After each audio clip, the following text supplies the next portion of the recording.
UEFA Nations লিগে লিখটেনস্টাইনকে ৩-১ গোলে হারিয়ে রেকর্ড গড়ল ফুটবল ইতিহাসের সবচেয়ে বাজে জাতীয় দল খ্যাত সান মারিনো।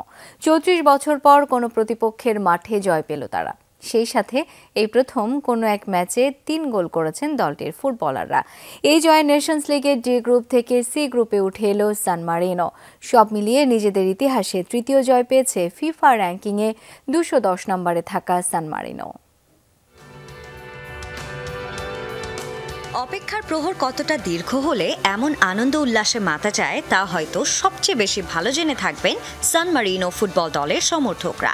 দেশটির পুরো ফুটবল ইতিহাসে যাদের জয়ের সংখ্যা দুদিন আগ পর্যন্ত ছিল কেবল ২টি, সেই সংখ্যাটাই এখন ৩। সেই সাথে গড়েছে রেকর্ডও। বলা হয় সান মারিনো ফুটবল ইতিহাসের সবচাইতে বাজে দল। পারফরম্যান্সের বিবেচনায় ফিফা র্যাঙ্কিংয়ে তাদের অবস্থানও ২১০।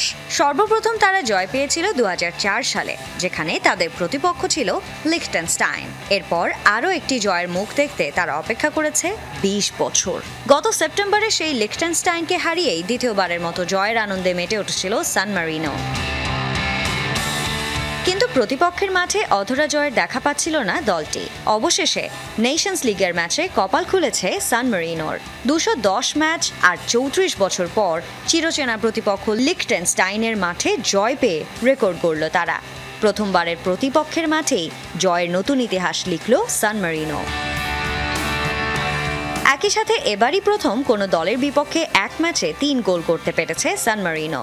শুধু কি তাই, ৩-১ গোলের জয়ের ফল সাথে সাথেই পেয়ে গেছে তারা। উয়েফা নেশনস লিগের গ্রুপ ডি থেকে সি গ্রুপে উঠে এসেছে দলটি।